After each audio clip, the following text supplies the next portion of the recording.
Anyway, on behalf of the Racine Coalition for Peace and Justice, thank you all for coming. I just, first of all, want to see if anybody here knows what an important day in American history it is today. It's Flag Day. What? June 14th is Flag Day. Yes, it is. Something more important than that. Anybody know? Today is the day that in 1963, Bill Clinton nominated Ruth Bader Ginsburg to the Supreme Court. And I don't know about you, but I think that was one of the better decisions that he made when he was our president. Yes. And if you want to check it out, you can see my shirt. Okay. Today I'd like to introduce you, first of all, to our ASL sign language interpreter. This is Paige Rivers. Paige is a student studying sign language interpretation at UWM. And she's going to sign. I told her I didn't think anybody would know if she flubbed up tonight, but I don't think she will. We are very grateful. We like to keep our events as inclusive as possible. So thank you, Paige, for coming. And next of all, I was given the assignment of introducing our speaker tonight. This is a person that probably doesn't need much introduction. So I'm just going to tell you that Matt has devoted his professional life, most of his life, I'm sure, to working for democracy. And I know we're all very grateful for that. We're grateful for the Progressive magazine that he worked for. He was publisher and editor for many years. And we're very grateful for his work with the Wisconsin Democracy Campaign. I don't know if you get his newsletters, but I get them. And if you're like me, you probably wonder if he spends more time in our state's capital than many of our elected officials do. The speeches that he makes are eloquent and wonderful, and I know we're all very grateful for that. He'll be retiring soon. He's going to become a bird watcher and a poet. So we're very glad that we could get him here tonight before he starts in on his new life. So if you will please join me in welcoming Matt Rothschild.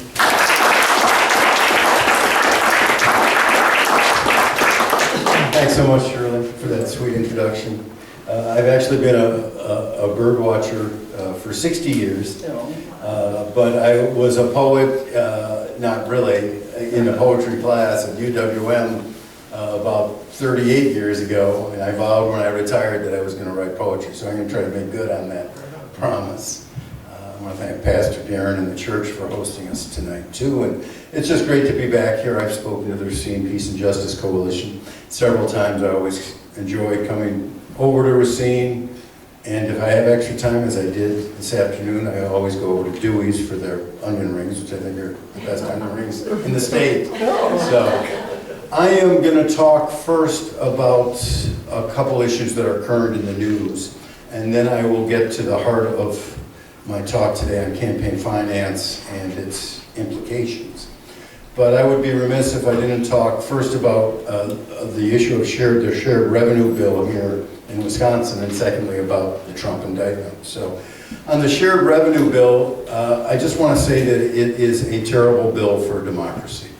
It's a terrible bill for democracy for a couple of reasons. One, it's a slap in the face to the racial justice advocates in Milwaukee and elsewhere in southeastern Wisconsin who have done so much to raise the issue of the problem of police brutality, who have demanded accountability on the Police and Fire Commission in Milwaukee and got concessions from the Police and Fire Commission, who did so much to highlight the issue of cops in the schools and got the Milwaukee Public Schools to agree not to have cops in the schools. This shared revenue bill takes their voice away, takes those decisions away, takes those victories away, and that's really deplorable. The bill also requires police departments across the state to keep arresting as many people as they have before. They can't arrest fewer people. This is a guarantee to perpetuate a racist incarceration crisis in this state. And so that's one big reason, the racial justice reason, for opposing the shared revenue bill. The second reason is it's assault on our ability of free speech and the right to petition our government, which is protected in the First Amendment of the U.S. Constitution and in our Wisconsin Constitution. This bill will forbid local municipalities from putting on the ballot advisory referendums that have to do with any public issue that isn't going to require funding from the property tax base, which that means, of course, is that no advisory referendums can be put on the books for really burning issues that people care about: abortion rights, legalizing marijuana, or even legalizing medical marijuana. And in the work that we do at the Wisconsin Democracy Campaign on two big issues, it would make it impossible for us to continue. One of those issues is the issue of fair maps, banning gerrymandering. 57 counties, including Racine, have passed either referendums or resolutions saying they want the legislature to ban gerrymandering and to give us fair maps. You want to be able to have a fair maps referendum in Racine County, and I know it passed in Racine County. Similarly, on the issue of money in politics, 171 communities in Wisconsin have passed resolutions or referendums saying we should overturn the Citizens United decision, which I'm going to talk about in a little bit. This shared revenue bill would prohibit those kinds of referendums. It is a flagrant violation of our First Amendment rights under the U.S. Constitution, a flagrant violation of Article 1, Section 4 of the Wisconsin State Constitution, which says the right to petition the government or any department thereof shall not be abridged. And this is a huge abridgment. So I know there's a financial crisis in Milwaukee. I know municipalities across the state desperately need more shared revenue. But if you look at this issue from a racial justice lens or from a democracy, free speech lens, it's a disaster. So I hope you will contact your legislators and express your views on that. The second thing I wanted to talk about is Trump, the Trump indictment. For every time there is a season, this is accountability season. We must have accountability for the crimes the former president committed, outrageous crimes. And I believe the Mar-a-Lago document obstruction and also just the possession of those documents and the sloppiness with which he possessed the documents in violation of the Espionage Act is not the biggest crime of all. I'm glad he's been indicted. That indictment was pretty airtight. I read it. I think any normal defendant who got that indictment would be advised by his attorneys or her attorneys to start plea bargaining right away, because they've got him dead to rights on this. And I'm glad that there is the process of accountability now for Donald Trump. But what I really want to see is accountability for his crimes against our democracy. This was not the biggest shoe to drop. The biggest shoe to drop is about January 6th, about his leading a criminal conspiracy to overturn an election for president. He was the first president who didn't vow to have a peaceful transition of power, and he made good on that negative vow. And he did everything in his powers to illegally overturn the results of that election, including fomenting a coup on January 6th. So I desperately want, I think we all who respect our democracy and revere our democracy want accountability for that crime. And maybe there'll be some accountability coming out of Atlanta, Georgia. Maybe there'll be some accountability And I wonder what's been taking so long for that accountability coming out of Washington, D.C. and the Justice Department. I wish Merrick Garland had appointed Jack Smith not 6 months ago, but 18 months ago or 24 months ago. We need accountability. And if we have some accountability, the anti-democracy movement, which we've been facing in this country and in this state for the last many years, may finally be so damaged that it won't be able to take over the country. I've been terribly worried about this anti-democracy movement. What does this anti-democracy movement consist of? Well, it consists of the Trump cult, of course. There are millions, tens of millions of Americans who still think Donald Trump walks on water or is the greatest thing since the SOS pad, whatever you want to say. And then there are other aspects of this anti-democracy movement, particularly the white nationalist movement.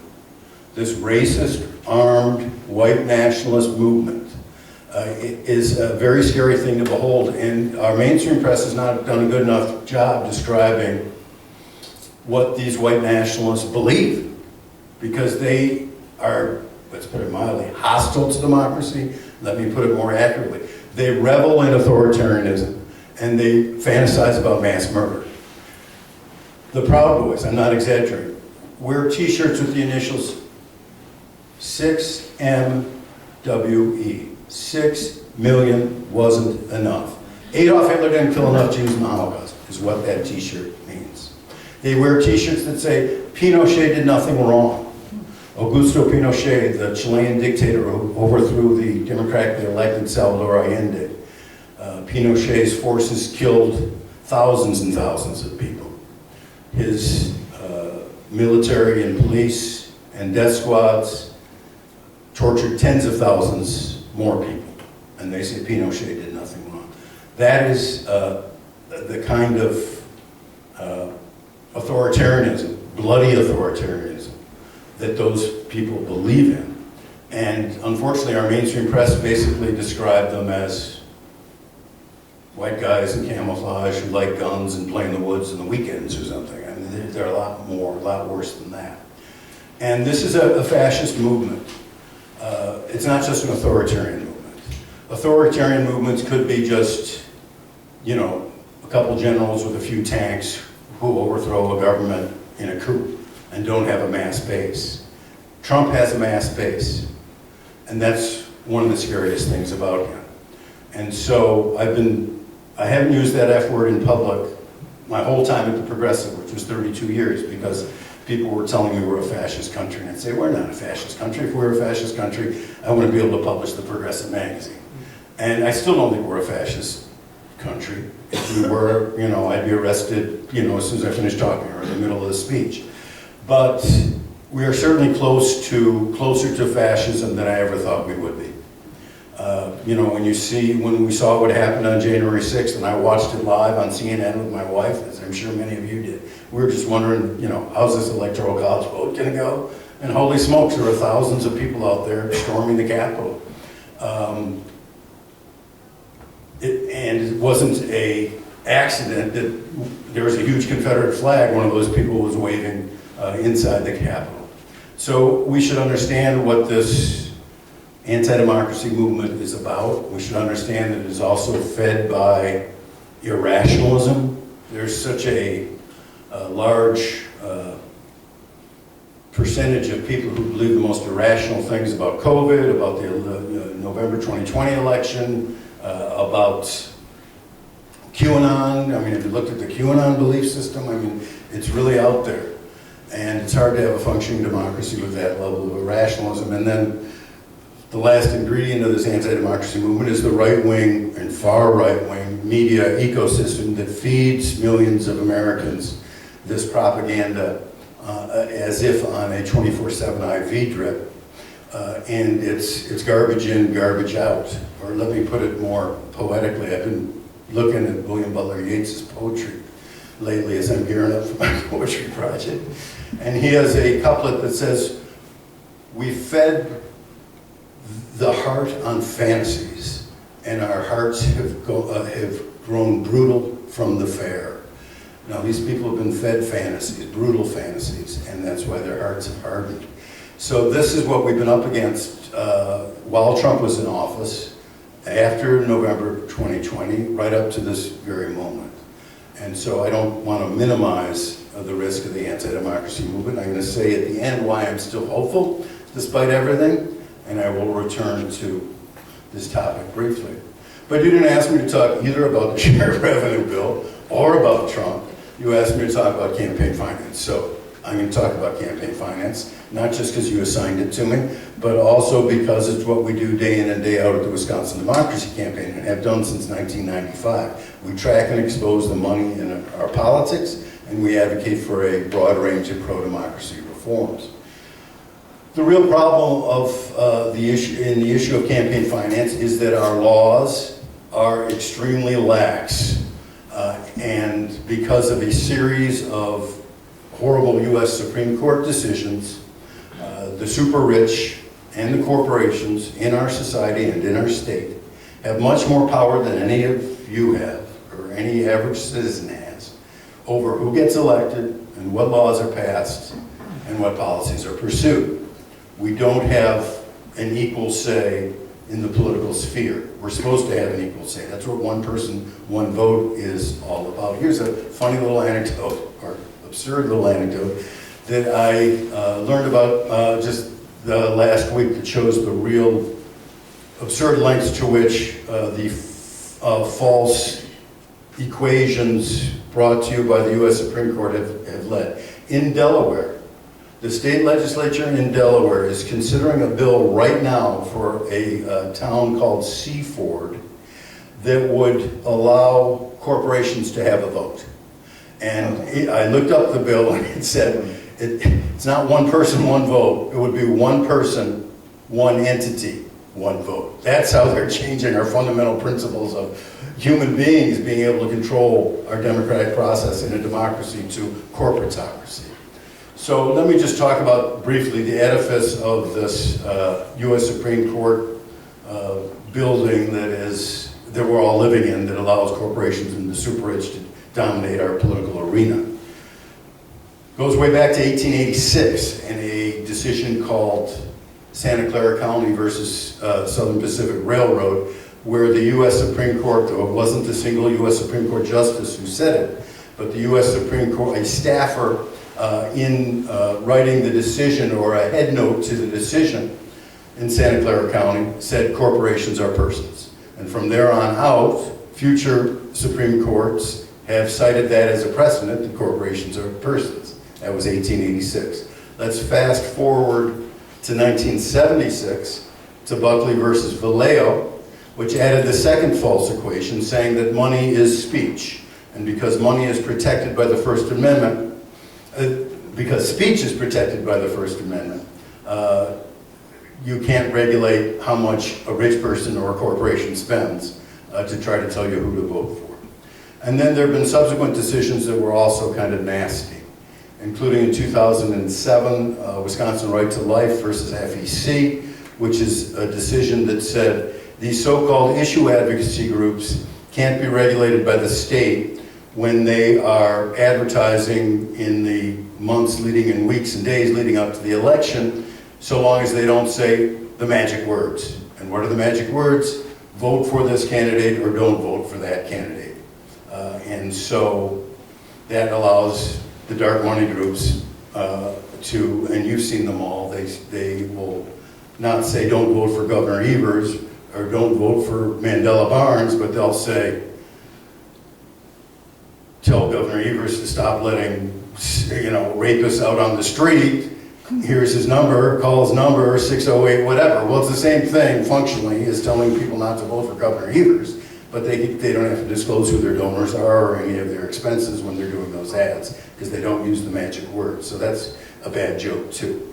And then, of course, there's the 2010 Citizens United decision that said corporations and other groups and super rich people can spend as much as they wanted to try to tell you who to vote for, so long as they don't coordinate with the candidate of their choice.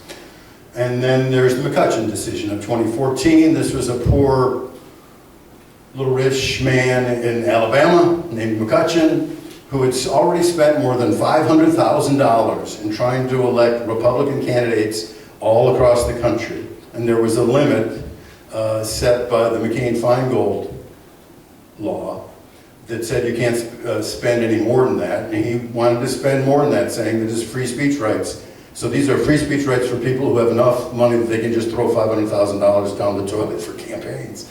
And the US Supreme Court agreed. So there can be no aggregate limit on what any rich individual can spend in any combined in any races across the country. So it's just a field day right now for the super rich and for corporations. Here in Wisconsin, in 2015, the Wisconsin legislature rewrote our campaign finance law. The campaign finance law is called Chapter 11, ironically, and it is a bankrupt system. I mean, prior to the rewrite of this 2015 law, the richest person in Wisconsin could still give a lot to their favorite candidate for governor or for Wisconsin Supreme Court. The limit back then was $10,000, which is kind of crazy because the limit for donating to your favorite candidate for president at the time was about $2,700. So why is it, more than 3 times the limit here for governor? Well, what they did in 2015 was they doubled that. Now the super rich can give $20,000 to their favorite candidate for governor or Supreme Court justice or attorney general or secretary of state. And you don't have to live in Wisconsin to do it. There are super rich people all over the country who are giving on both sides. This is a bipartisan problem. They're giving on both sides. And why should they be able to tell us who should be governor if you're not living in the state? So that's a real problem. They also, and this was even a more significant problem, they tore down the ceiling on what individuals could donate to political parties. In 2015 it was $10,000. So if you gave $10,000 to Jim Doyle, you couldn't give a dime to the Democratic Party of Wisconsin, you couldn't give a dime to anyone who's running for state senate or state assembly or anything. $10,000 and you were done. Well, McCutcheon kind of threw that out. But it didn't mean that the legislature couldn't maintain that $10,000 ceiling on what any rich person could give to the political parties in Wisconsin. But what they did instead is they just tore down the ceiling. Now there's no ceiling. And so you have super rich people giving millions, giving say $20,000 to Tim Michaels, and then turning around and giving $500,000 to the Republican Party, or they're giving $20,000 to Governor Evers, as J.B. Pritzker, the governor of Illinois, did, and then turned around and gave $1 million to the Democratic Party of Wisconsin. Well, that's ridiculous. First of all, why should anyone be able to give that amount? Because the reason for limits on, it makes a mockery of the limits on individual donations. If you're having, because then the Democratic Party can give that $1 million straight back to the Evers campaign, according to that 2015 rewrite of our law. So why, it just makes a joke of any individual contribution. Why have a limit? The purpose of these limits are, one, to put a lid on the possibility of corruption or the appearance of corruption. The other is so that no single individual has a disproportionate influence on who gets elected, but that's out the window if you can give $2 million or $20 million to the Democratic Party of Wisconsin or the Republican Party of Wisconsin that then can turn around and give it to the candidate that you were only able to give $20,000 to. I mean, that's just nuts. So those are the kind of institutional structures that allow the super rich and corporations to dominate because of the lax campaign finance laws. So now I want to talk about the impact of that on 3 issues: the environment, racism, and the military-industrial complex. And since I just did some research for this, I'm going to have to consult my document here.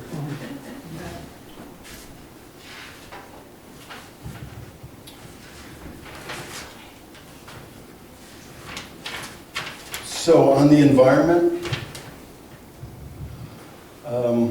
we did a report back in 2020 at the Wisconsin Democracy Campaign called The Filthy 40, where we were talking about the 40 worst policy decisions that Walker did as they relate to the environment and the climate crisis.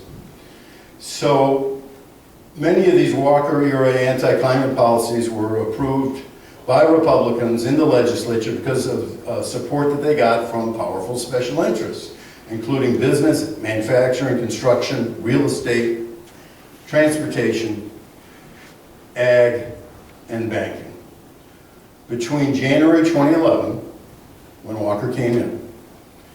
In December 2019, when most of these proposals were either enacted or were in play, these special interests contributed $67,500,000 to the campaigns of Republican legislative and statewide candidates. And in addition to direct contributions, for industry trade associations that spearheaded many of these bills spent tens of millions of dollars on outside electioneering activities, mostly, again, to elect GOP office holders who would carry water for them. And that's Robin Boss. That's who Robin Boss is. He is a water boy for Wisconsin Manufacturers and Commerce. Wisconsin Manufacturers and Commerce since 2010 has spent $35 million to elect Republican office holders who will do their bidding. Americans for Prosperity, the Koch group, Koch brothers group, has spent $20 million.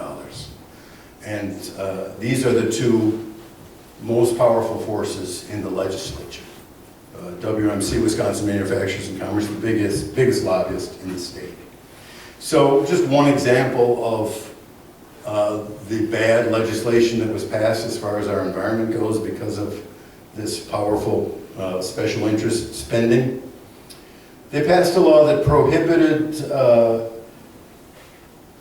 groups like environmental groups from challenging an application to the DNR from a business that wanted to build a high-capacity well.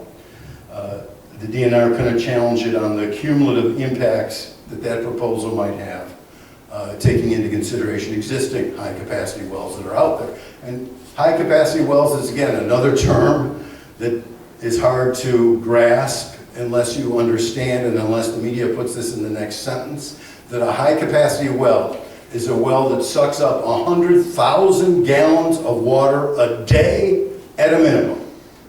That's a lot of water to be sucking out of the ground for these factory farms or for these sand mining companies. You know, that's what they got. Wisconsin Manufacturers and Commerce delivers. Koch brothers deliver. Americans for Prosperity, which really means corporations for prosperity. Because let's be real, the only two things that get in the way of corporations maximizing profits at the expense of workers, at the expense of consumers, and at the expense of our environment, the only two things are government regulation and labor rights. And what did Walker do right off the bat? He went after labor rights, and then for the rest of his term, he went after government regulation. So, I want to talk then about racism, institutional racism, and how our messed up campaign, or very lax campaign finance reform, campaign finance system structure reinforces racism. Fact of the matter is that the donor class, the big donors who contribute to campaigns, is 90% white and 1% black. We did a study of the top 100 donors in Wisconsin a few years ago, which substantiated that report. It was a report by a group called DEMOS, D-E-M-O-S. Of the top 100 donors in Wisconsin, only one was a person of color. And so, because minorities, because people of color are underrepresented in the donor class, their issues are underrepresented in the halls of the legislature and in the executive branch. And also, this is a class problem, obviously. You know, rich people have the ear of the politicians. Bernie Sanders had a great comment once I saw a few years ago. He was saying, you know, here in Washington, Congress people are essentially glorified telemarketers, and they spend 4 or 5 hours a day on the phone begging for money, but they're not begging any old Joe for money. They are begging super rich people for money. And then they're hanging out with super rich people at cocktail parties or at the golf range. And so if you're on the golf course with super rich folks who are overwhelmingly white and multi-millionaires or billionaires, Bernie said pretty soon you start thinking like a white billionaire. And that's a real problem. Because on the class issue, while some of these white billionaires may be liberal on some social issues, they prefer, fair trade. They prefer free trade versus fair trade. They don't really want to raise the minimum wage. They don't like unions. Their interests aren't identical to the interests of the vast majority of progressives on economic issues. And so that's another problem that reinforces both racism and classism here in this country. By and large, this Demos report also noted it's harder for black candidates to raise money than it is for white candidates. By and large, you can find your exceptions, like Obama, but by and large it is, and black candidates tend to have less personal income. There are fewer, black Herb Coles out there, or black Tim Michaelses out there, than there are white ones. And so that's partly why BIPOC candidates are underrepresented and BIPOC interests are underrepresented in our legislature here in Wisconsin and in the Capitol in Washington.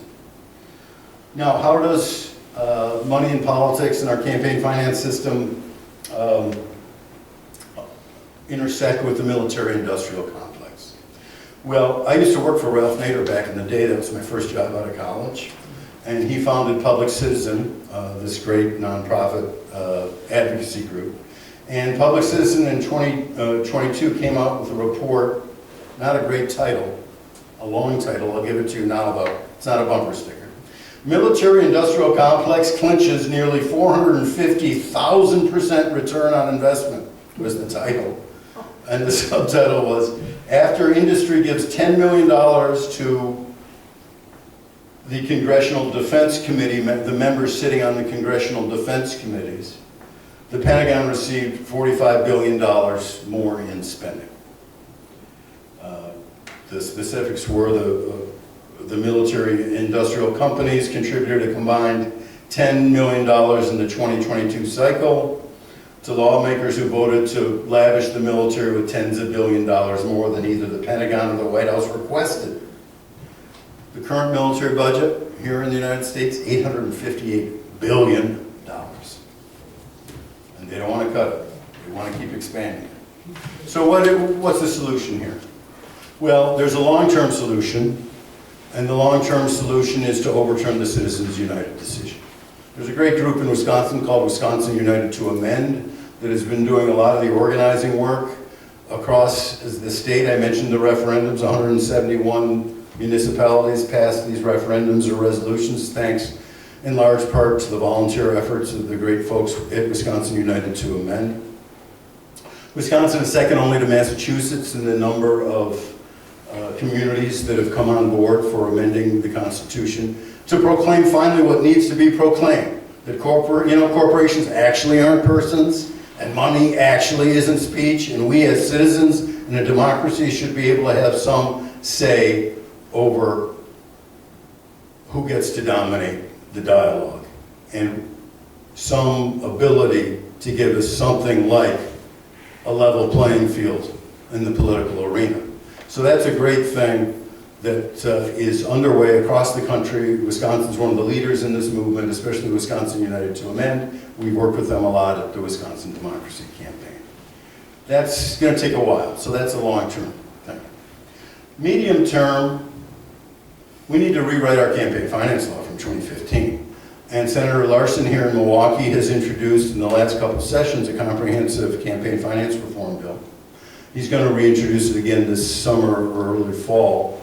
And it would roll back a lot of those hideous things that the Republicans did in 2015 and try to impose some sensible limits on what individuals and corporations, I forgot to mention that in 2015, the Republicans said for the first time in 100 years, corporations can give directly to the political parties. There's a $12,000 limit as to how much they can give, but they can give to political parties now, which fighting Bob LaFollette, who's one of my heroes, would just be rolling over the grave if he knew that happened. He spent his whole career fighting corporate power and imperialism. Those were his two big causes, and right before he died, he said, corporations are riding high in the saddle. And He didn't know how I did ride, so. But yeah, we need to rewrite that campaign finance law. Short term, we gotta elect better legislators. Legislators who are committed to pro-democracy issues, on gerrymandering, on money in politics, on voting rights, on racial justice. So, I did tell you I was gonna be hopeful. So let me tell you why I'm hopeful. I'm hopeful because I believe this anti-democracy movement, which has been such a threat to our democracy, is on its heels right now. Why do I say it's on its heels? Well, number one, the Fox settlement with Dominion was a huge victory for at least keeping this most dominant right-wing institution on notice that if they keep spewing lies, they're going to be held accountable. Tucker Carlson being fired was a good thing for democracy because he was the most vocal leader of the anti-democracy white nationalist movement on television. So that was good. And the convictions of the Proud Boy leaders and of the Oath Keepers was a positive sign. And finally, Trump's legal troubles are a real positive sign. If he is held accountable, if he is tried and convicted, while it may rise the rabble in the short term, no one can rabble-rouse like Trump. And if he is disciplined by the court, disciplined by a jury, and finally people come to their senses about Trump, that'll be a victory for the pro-democracy movement. Because he has given a permission slip, let's be clear, to every racist, every sexist, every homophobe, every anti-Semite to be just as ugly as they ever wanted to be in public.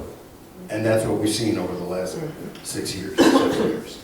So I was at a party the other day and people were saying, you know, don't celebrate. It's not good to celebrate that Donald Trump's being a dead guy. I'm celebrating. I told them, this is something to celebrate. And then in Wisconsin, why am I hopeful?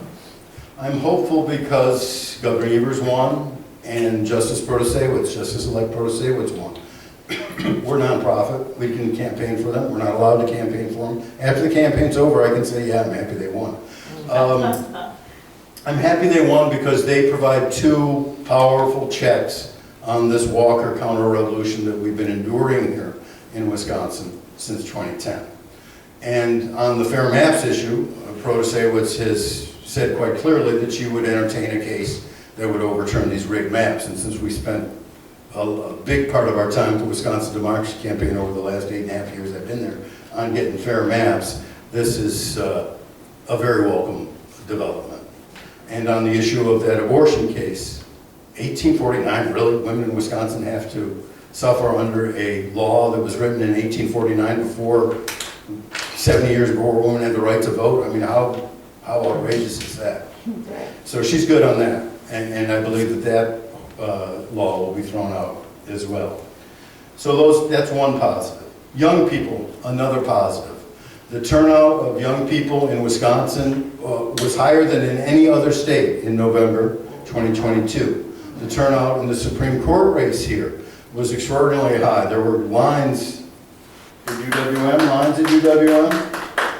Yes. There were lines at UWM, there were lines at Madison, there were lines at La Crosse and lines at Eau Claire and at UW Green Bay as well. The turnout from young people was astonishingly high. This issue of abortion rights is blowing up in the faces of Republicans, though it is wreaking havoc on women's lives all across the country.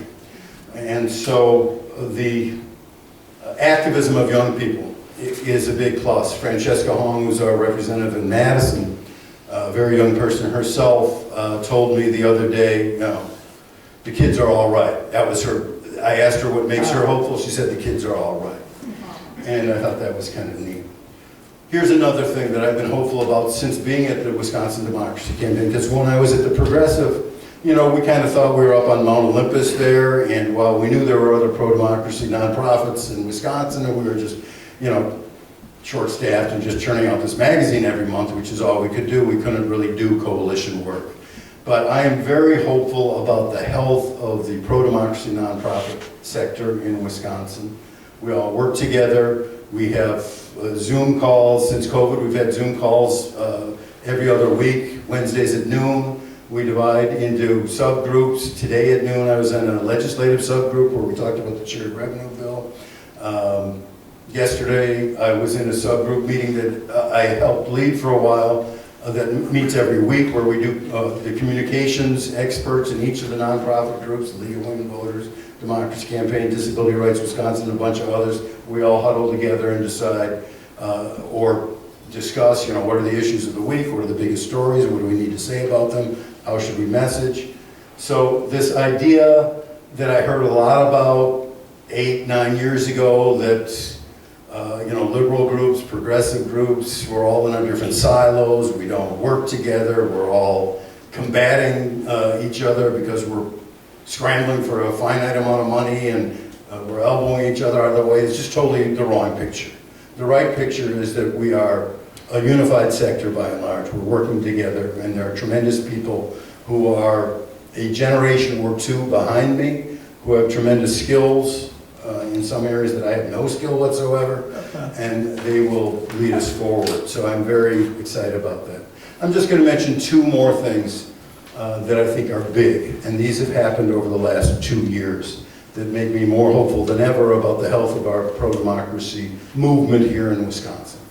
The first is Law Forward. Law Forward is this great new law firm, progressive law firm, that is nonprofit, that is an antidote to the Wisconsin Institute for Law and Liberty, which is this right-wing law firm funded by the Bradley Foundation that has done so much damage to our democracy over the last many years. They were the ones who went into court to get drop boxes banned, which are now banned. They also tried to, and I don't understand this at all, they tried to make it harder for persons with disabilities to vote. I don't understand why Republicans think that's a winning issue for them, but they did both in the courts and they did in legislation. In the courts, the Wisconsin Institute for Law and Liberty went in and said, the law in Wisconsin says if you have an absentee ballot, you have to return your absentee ballot. And so they said, well, every person who has an absentee ballot has to be the person who physically returns the absentee ballot either into the mailbox or at the post office or at the clerk's office. And then our allies at Disability Rights Wisconsin, which is a tremendous group and has a tremendous advocacy wing, including Barbara Becker, who is a woman I greatly admire for all the work she's done for them. She said, wait a minute, we have members who physically can't do that. We have members who don't have arms and legs. We have members who have other disabilities. They can't get out of the house. How are they supposed to take that absentee ballot to the mailbox or to the clerk's office? They can't. The law is so stupid that if my wife and I are filling out our absentee ballots on the kitchen table like we do and we sign as the witness for each other, if I took both her ballot and my ballot to the mailbox, if someone saw us, her ballot would be thrown out because she didn't put the ballot in the mail. But anyway, this was challenged. The Wisconsin Institute for Law and Liberty went into Waukesha Court to say everybody who has the absentee ballot has to be the person hand delivering it to the post. The judge agreed. The Wisconsin Supreme Court agreed. It was unbelievable to me. And finally, Law Forward and Disability Rights Wisconsin went into federal court in Dane County, got a federal judge to say, look, Wisconsin Supreme Court, federal law supersedes state law. We have federal law in the ADA, in the Voting Rights Act, in the Civil Rights Act, that requires you to let people who are disabled have the assistance they need in the delivery of their absentee ballots. So that part of the decision was thrown out. The drop boxes part of the decision still stands. That's why we can't have drop boxes at the moment. But legislatively, over the last couple of years, they've put together, Republicans in the legislature, put together bills that again would disproportionately penalize either people who are disabled or people who are senior. They had a bill that was introduced, this was the worst bill I ever saw, that said, if you work for a nursing home or a long-term care facility, you will be committing a felony if you even tell people in those facilities that election day is coming up and tell them that, or ask them whether they want to vote or not. You could not, encouraging them to vote would have been a felony under the bill that was introduced. I just don't get it. You know, we raised a lot of noise about that, and they withdrew that most egregious bill, but I don't, do they have poll numbers that say elderly people and persons with disabilities vote Democrat? I don't understand it. So, anyway, there is, Law Forward is doing a great job representing pro-democracy interests across the board. In Wisconsin, Law Forward is going to be leading the effort to challenge the rigged maps, leading the effort to throw out that abortion law from 1849. And so I just got tremendous respect and admiration for the work that they do. The last big thing that is changing the train in the better for us, Law Forward is leveling the legal playing field, and this other group is starting to level the media playing field in a pro-democracy way. And this group is called Civic Media.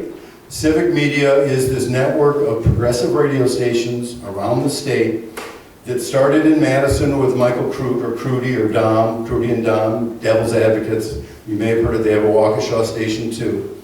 But now Crudy got a software multi-millionaire to invest in this project to expand progressive radio around the state. And so they bought up something like 17 stations. I believe there's a station in Racine, in the Racine-Kenosha area. Go to their website, Civic Media, find out where all their new stations are. There's one in Appleton, there's one in Oshkosh, there's one in Wausau, there's one in La Crosse, there's one in Eau Claire, there's one in Amory, there's one in Richland Center.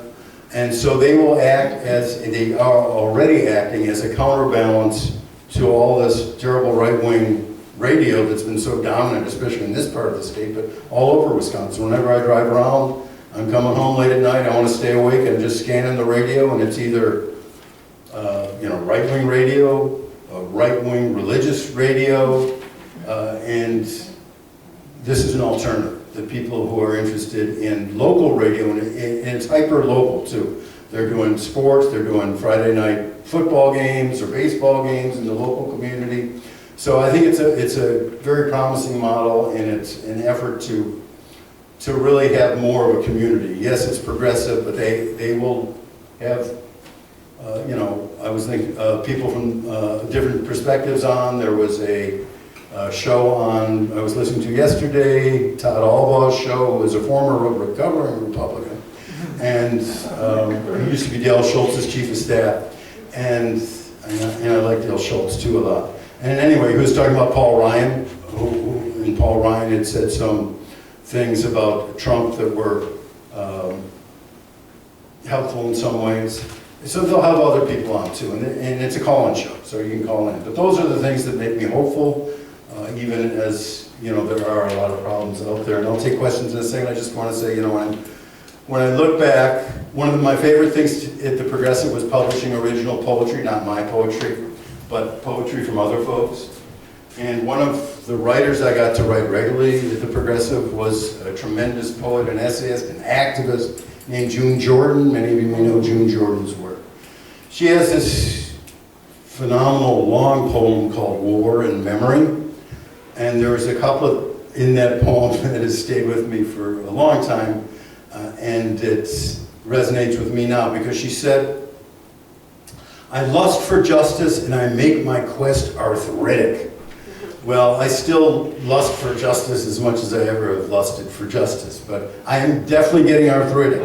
And so I am stepping aside on June 30th and handing things over to some new folks, and doing so confident in the ability of the staff, the Wisconsin Democracy Campaign, to keep doing the great work that it's been doing, and confident in our allies in the pro-democracy sector in Wisconsin to keep the fight on here, and confident a little bit that we may be through this worst period for our troubled and imperfect democracy that we've ever lived through. So thank you very much. Happy to take your questions.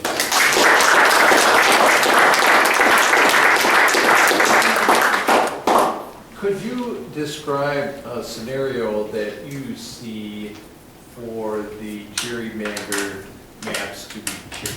Yeah, how are the maps going to be changed? Well, Justice-elect Protasiewicz gets sworn in on August 1st. On August 2nd, or the afternoon of August 1st, I believe Law Forward and maybe another law firm will bring lawsuits against the rigged maps. Because after all, there was a panel of federal judges that said in 2015 that these maps were rigged, that they violated the First Amendment and 14th Amendment rights of Democrats in Wisconsin, and that Democrats in Wisconsin, and that no one in Wisconsin should have to suffer another election under those rigged maps. Well, we've had a lot of other elections since 2015 under the rigged maps, and the maps in 2021 that Voss put through are even more rigged than the ones in 2011.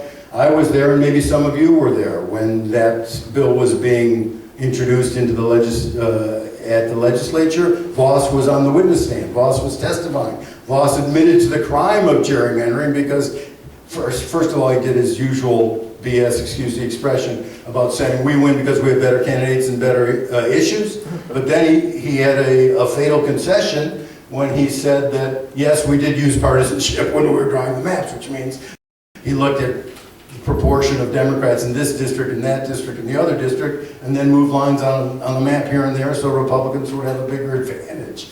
So anyway, it'll go to court. I believe it'll jump straight to the Wisconsin Supreme Court as an original action, and the Wisconsin Supreme Court with a 4-3 liberal majority will say these maps are a violation of the Wisconsin Constitution, because remember, the U.S. Supreme Court said, we don't want to hear from anybody ever again about partisan gerrymandering. We'll deal with racial gerrymandering. We're not, like they just did in Alabama, but we don't want to deal with partisan gerrymandering, so go back to the states and solve it yourself.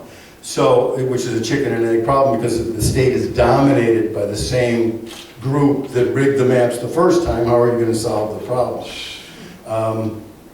A really bad decision in the so-called Rothschild case that Common Cause brought. That was Justice Roberts' majority decision.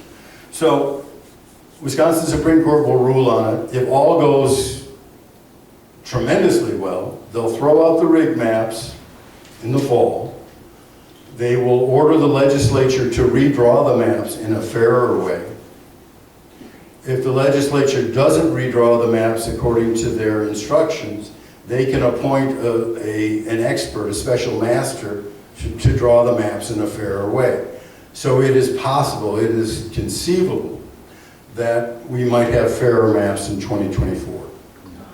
But the real fix is not a Wisconsin Supreme Court decision, but changing the law, or having an amendment to the Wisconsin Constitution that bans it. We've been advocating now for more than a decade to adopt the Iowa model, which has been in place in Iowa, as you might expect, for more than 40 years, and the politicians in power do not draw the maps in Iowa.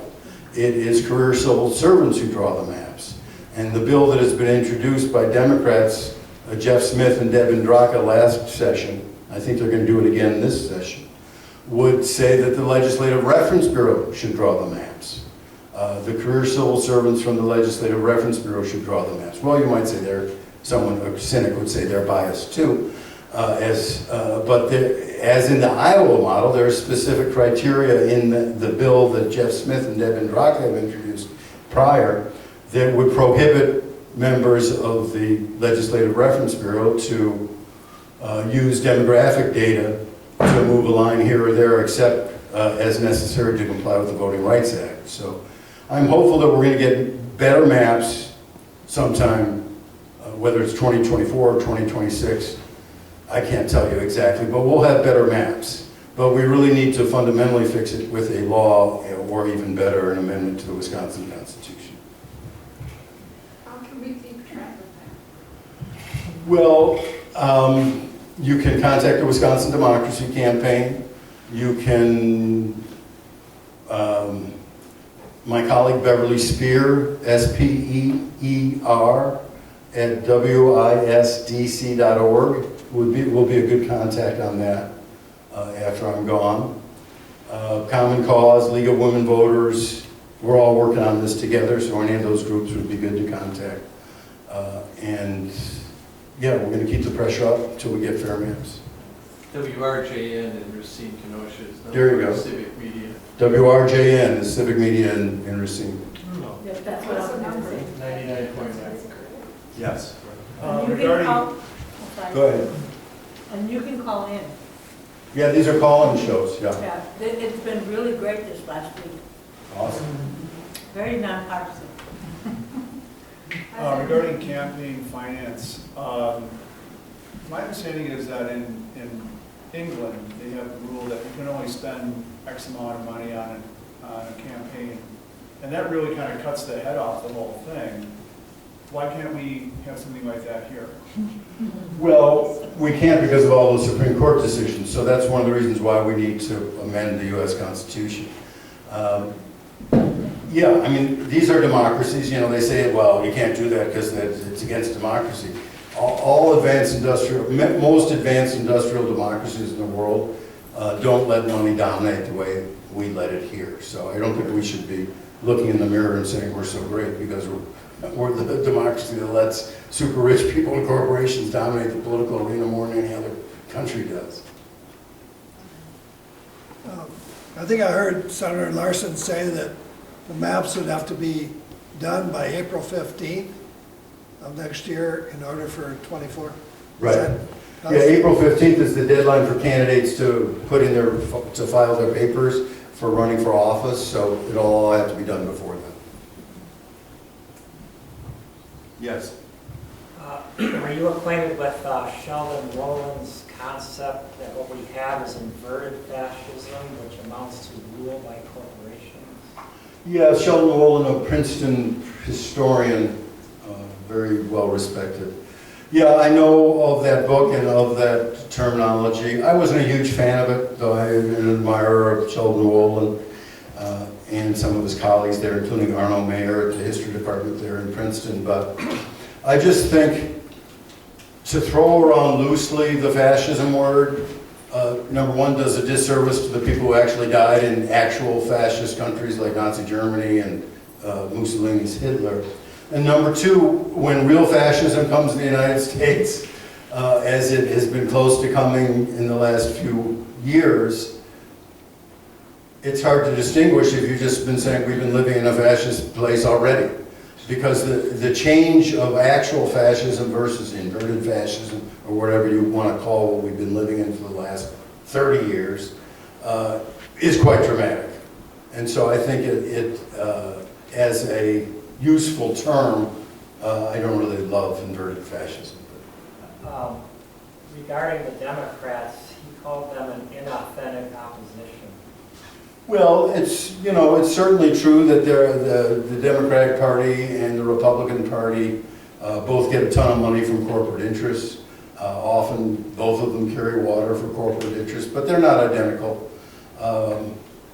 I have some real problems with the Biden administration, especially, this wasn't a topic, surely I'm sorry, but the Ukraine war, I think it's absolutely reckless what the Biden administration has been doing in Ukraine. Playing a game of nuclear chicken with Putin, upping the ante. First, we weren't going to send them, Stinger missiles because it might provoke Putin and maybe he'd retaliate with a nuclear weapon. Well, he didn't. So then we said, well, we weren't going to send tanks because that might really provoke him. Now we're sending tanks. Then we said we weren't going to send fighter jets because that might provoke. Now we're sending fighter jets. I mean, at what point do you push Putin into a corner where he just says, screw it, I'm going to drop a nuclear weapon on Kyiv? And, the downside is so far down in this game. And the upside, not very up. I mean, wars end either in total capitulation or in negotiation. Putin is not going to totally capitulate. Russia has a lot more people, a lot more resources, and nuclear weapons. They are not going to capitulate to Ukraine. There has to be a negotiated settlement. If there has to be a negotiated settlement, why are we keep funneling more and more weapons to Ukraine? I think it's crazy and it's Cold Warism at its worst. But anyway, I know I've experimented with third-partyism. I wrote about it a lot at the Progressive. I helped Ralph Nader run for president in long time ago. Senior moment, too. Whenever against George W. Bush, and no, against, yeah, Al Gore and George W. Bush, and frankly, that didn't turn out great. And so I'm less interested in running this experiment that's been run over and over, Barry Commoner in 1980, the first time I could vote. And you can go back to 1948, you know, to run that same experiment and have the same results just doesn't make much sense to me. What about the corporations that are making all these military things? They're laughing all the way to the bank. I mean, it's been just a tremendous profit center in our economy, military spending. You know, if you look up the top 10 or the top 50 military contractors, they're just making out like bandits. Matt, one of the things you said makes you feel hopeful is the strength of what you call the pro-democracy nonprofit sector in Wisconsin. Who would be, 10 of the groups that you feel like are contributing the most to that sector right now? Well, there's League of Women Voters, Common Cause, Wisconsin Democracy Campaign, Wisconsin Conservation Voters, Disability Rights Wisconsin, All Voting is Local, All on the Line, All in Wisconsin, LIT, Block, African American Roundtable, Voices de la Frontera. You know, these are all great groups, and there are many, many more. But, these are, I know the individuals, I work with the individuals in these organizations. They're all doing great work. I have tremendous admiration for all of them. Thank you. In the back, and I'll come back to you. Yeah. I just wondered if there's any reasonable way of kind of just sort of bucking the influence of Citizens United statewide. So how do you buck the influence of Citizens United statewide? Well, one way is to change the law in Wisconsin and limit what individuals can donate to candidates to some reasonable limit. I thought 10,000 was not reasonable. 20,000 is certainly unreasonable. So you could lower that amount. You could lower this, actually install a ceiling on what you could give to political parties, so it's no more than what you could give to the candidate, because it's absurd if you give 100 times what you can give to the candidate and then the party can give it back to the candidate. That's just turning the parties into laundromats.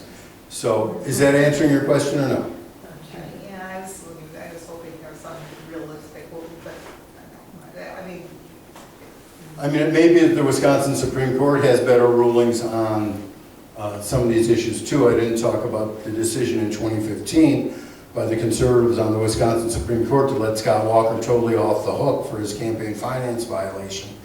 He was, remember, being investigated by a prosecutor, the John Doe 2 prosecutor, who noticed that Walker was violating a statute on the books that says if you're a candidate for office, you cannot coordinate with outside groups that are doing campaigning. And Walker was going around the state and the country talking to super rich individuals and telling them to write checks to Wisconsin Club for Growth. And then one of Walker's top aides was telling Wisconsin Club for Growth what to do with that money. And so they pretty much had a good case against Walker until the Wisconsin Supreme Court, and this is a money in politics issue too, took up the John Doe 2 case. The John Doe 2 prosecutor asked 2 of the justices at the time to recuse themselves because they had a conflict of interest, because Wisconsin Manufacturers and Commerce and the Wisconsin Club for Growth, both of whom the prosecutor was investigating, had spent millions of dollars to elect these 2 right-wing justices. One was Prosser, Justice David Prosser. The other was a guy named Justice Gableman. And both of these justices, the special prosecutor urged to recuse themselves. Not only did they not recuse themselves, they threw out the John Doe 2 case, and they fired the special prosecutor. And they said that it is legal in Wisconsin for candidates who are running for office to coordinate with outside groups, as long as those are not outside groups that specifically use those magic words, vote for or vote against such and such a candidate. So this new Wisconsin Supreme Court majority may want to revisit that at some point and overrule that decision, which was an absurd one too. You mentioned the restrictions on local referendums. Would that be challengeable to the Supreme Court? I sure hope so. I've been telling folks in my office that we ought to sue on that. I've been suggesting that other groups in our Wisconsin Voting Rights Coalition should sue. Maybe the ACLU would. I've been mentioning it in front of Law Forward, so I hope they're listening. I think it's a pretty good case. First of all, it's a facial violation of Article 1, Section 4 of our state constitution, talking about the right to petition your government and any department thereof. It's a violation of the other free speech provisions in the Constitution. It's also a violation of First Amendment jurisprudence at the U.S. Supreme Court, which says you cannot discriminate against people by the content of their speech. And they're saying some content on referendums are okay if it deals with things that are to be funded with property taxes, but other content, if it's about some public issue of great import but doesn't use taxpayer money, you can't have one on. I think that in itself, the discrimination there is also unconstitutional. So if I were a lawyer, and I'm not, I am the grandson and son and brother of many lawyers, but I would gleefully take that case. Yeah. Your email the other day was pointing out a referendum issue, how Evers caved in on it. Very unhappy with how Evers has handled the negotiations on the shared revenue deal. Public school funding, we haven't talked about private school funding. There's an outrageous siphoning of money away from public schools into the private schools. Students who are going to voucher schools are getting 3 times the increase in public funding as students who are going to public schools. And so I don't know who was doing the negotiating for the governor, but whoever it was didn't do a good job. Well, that's about enough for me. I think I appreciate the invitation to come. I appreciate the good questions and I wish everyone the best. I want to thank Paige for her tremendous work and wish you all the best in your career. Thanks very much, everybody.